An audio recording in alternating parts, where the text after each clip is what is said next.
This is a video about last week's lecture, just to make sure that you guys can review all that I've said that day because it was a lot. Also to help clarify some ideas about vectors and also about trig functions moving forward, because when we start dealing with force, it's going to bring up vectors once again, and you will also have to deal with trig functions. So let's begin. A vector, as you guys know already, is a quantity that has a magnitude and a direction. It's two-dimensional. Magnitude is the number, for example, if we're talking about displacement, it's the meters being measured. Direction would be theta, the degrees. So this would be 45 degrees pointing north of east or northeast. Okay. There's two ways to deal with vectors: graphing method and analytical method. We're going to now talk about the graphing method. Adding vectors using the graphing method. First, let's begin with an idea of head to tail method. Here's the end point, here's the start point. Tail is the starting point and the head is the end point. It's very important that you understand that we always connect vectors from head to tail. Head to tail. Here's an example.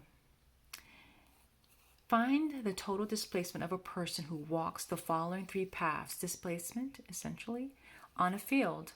First, she walks 25 meters in a direction of 49 degrees north of east. Then she walks 23 meters heading 15 degrees north of east. Finally, she turns and walks 32 meters in a direction of 68 degrees south of east. There are about three vectors here. The first vector is she walks 25 meters in a direction 49 degrees north of east. That's listed here. The next one is that she then walks 23 meters heading 15 degrees north of east. That's this one here. And then here's the last one. After you've listed all the vectors in the problem, and how do you know that you have? Okay, well, let's identify this for a second. This whole thing is a vector because this is the magnitude, this is the direction. Magnitude, this is the direction. Magnitude, direction. That's a vector. Here they are. This is the first one we've listed, the second one, and the third one.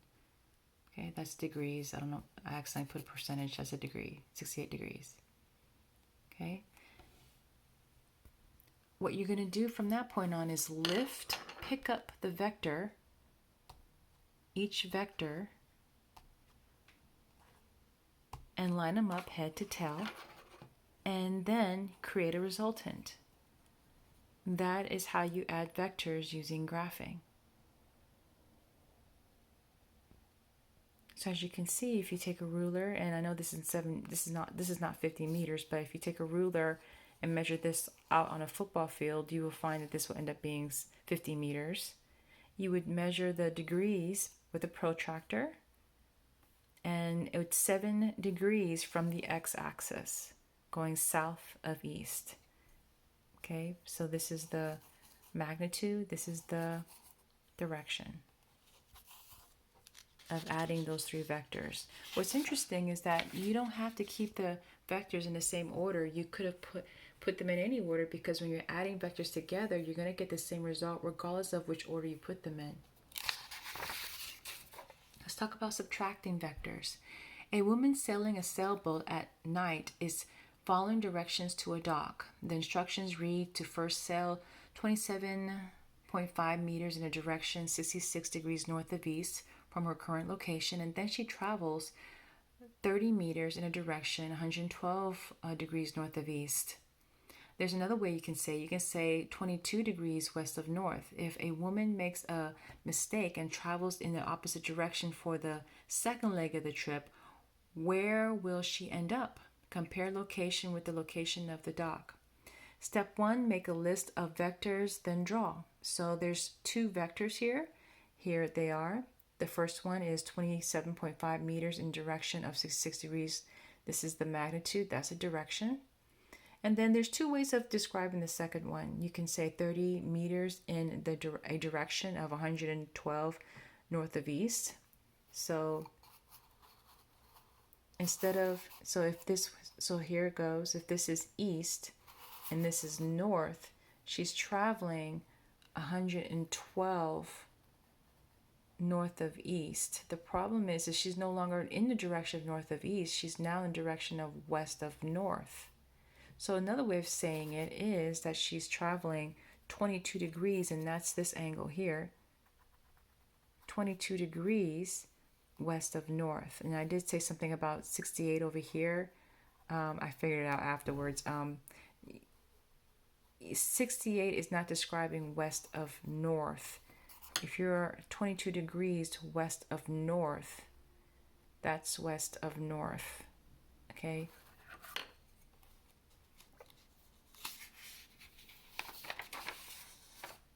So here they are.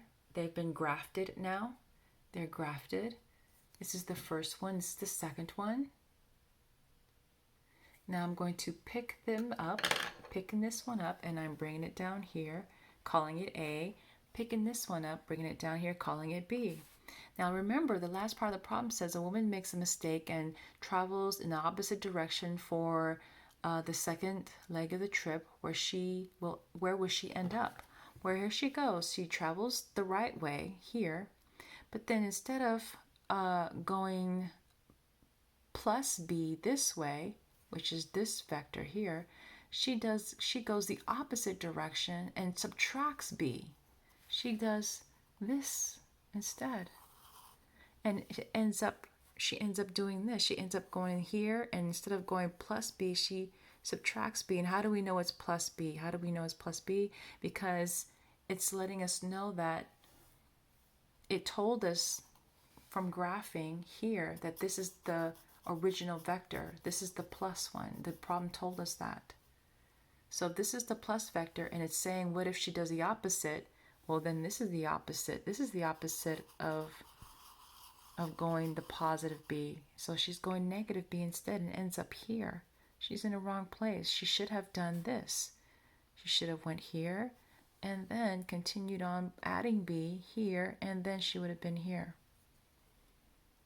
That's the difference between subtracting and adding vectors. Multiplying and dividing vectors. What if you have a vector? So this is the plus, this would be the minus version of it, right? Now if you're multiplying 3 times the vector, you just make the vector 3 times longer in the positive direction. If it's 3 times longer in the opposite direction, -3 vector, then you make it longer in the opposite direction. If you're dividing a vector, you're going to make it, if it's positive, you're going to make it shorter, obviously, if you're dividing something apart. If you are in a -1/3 vector or in the minus division, you're going to go the opposite direction.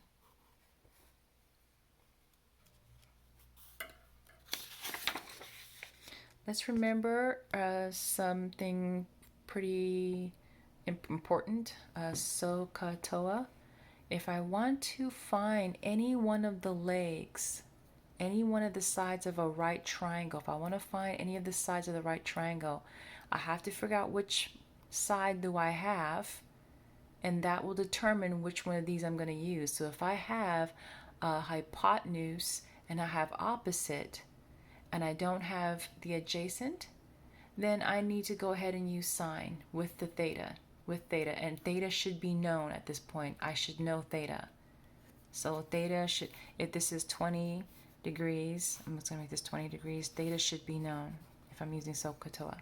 Okay, SOHCAHTOA. And this is the Pythagorean theorem.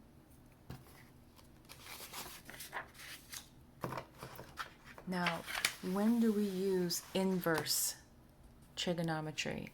Smoot, what are you talking about? Okay, do you know how the inverse of the inverse of 2 would be 1/2. The inverse of 3/4 would be 4/3. All right. Inverse meaning the flip side of it, I guess, is the best way I can describe it. So if I don't know theta, I can't use sine. I can't use this regular sine. If I don't know theta, I can't use these trig functions if I don't know theta. Okay. The only way I can find the side that I have to have theta to use these. So that's where the inverse functions come from. Notice that the inverse function only requires you to know the hypotenuse, the opposite, or the adjacent hypotenuse, or the opposite adjacent to get theta. So if I'm looking for theta, I need to use the inverse sine. I don't just simply arbitrarily separate this and try to use sine. That's not going to work. Okay, if I'm trying to put theta on one side of the equal sign to isolate it, I can't use this function. I have to use this function here. Now I can bring theta over here and to isolate it as long as I'm using the inverse sine to find it. Okay, so if I don't know theta, which is the angle, the degrees, I need to use the inverse functions. Here's the legend of what everything means. Okay, so how do I know when to use sine, cosine, and tan? All right, so sine is always opposite. Sine is always opposite of theta. Cosine is always adjacent to theta. Adjacent. They call this adjacent. They call this opposite. What if I do not have a right triangle? Well, all triangles can be made into a right triangle. See, look at this one. If I just put a line down the middle, I have 2 right triangles. Now I can start using my regular trig functions again. Let's take a look. Sine is always opposite of theta. Cosine is always adjacent. Sine is always opposite. Cosine is always adjacent. And notice here, same thing. Sine is opposite. Cosine is adjacent to theta. The angle that is always called theta, or some people call it different. When do I use tan? How do you know when to use tan? What's missing here? There's no hypotenuse. That's how you know when to use tan. There's no hypotenuse. If you remember. So here we go. In order to use sine and cosine, you will need the hypotenuse, right? And you also need theta. Okay? So as you can see here, I know theta. Theta is known. We know theta. That's why we're not using inverse of anything right now. And I'm trying to find the opposite. Opposite is x, so where's x? Now what if I'm not trying to find the hypotenuse, but I'm still trying to use tan? Okay, I'm not trying to find a hypotenuse, so hypotenuse is not known, and I have an extra side that I don't know about. Okay, so I'm going to use tan for this one because it's not asking me to find the hypotenuse. So I'm going to use tan because guess what? I can move things around. So as you can see here, the opposite is missing. Okay, the opposite is missing. So I'm going to do opposite over adjacent. I know the adjacent. What I can do is move the 7 over here and multiply it, as you see here. And x is by itself now. Now, go ahead and find it. And you do need a calculator for that. So x is 3.26 meters. You can do that also with sine and cosine as well. But what you cannot do is simply move theta. You can't separate theta. If you don't know what theta is, you have to use inverse function. And here we go. If this is 10 meters and this is 10 meters, you have 1. 10 theta, whatever theta is, will equal 1. Okay, and theta should be known. Theta should be known. And if you don't know theta, you're looking for theta, then you would take, for example, this side here, we're using cosine because cosine is what? Cosine is adjacent over hypotenuse. Adjacent over hypotenuse. Cosine, even the inverse is same thing, adjacent over hypotenuse still, even if it's inverse. So adjacent over hypotenuse, adjacent over hypotenuse. And you're looking for theta, so just in your calculator, press the second blue button on your TI calculator, press this one, put this in parentheses, and you'll get 57.9 degrees. That's what theta is. Okay, now what if you don't know when to use cosine? What if you are confused? How do I know when to use inverse cosine versus not to use cosine? Well, look what happens when you use cosine. Go ahead and just type in cosine and don't use the inverse. Cosine this, and then see what happens. You get this weird number. This angle is not 0.9999. That doesn't even make sense. So even if you accidentally do the wrong function, try to now reason it out from there. Like, okay, that doesn't make sense. It can't be 0.9999. All right, that's it. That was an overview of last week's lecture. I hope this helps. Mahalo.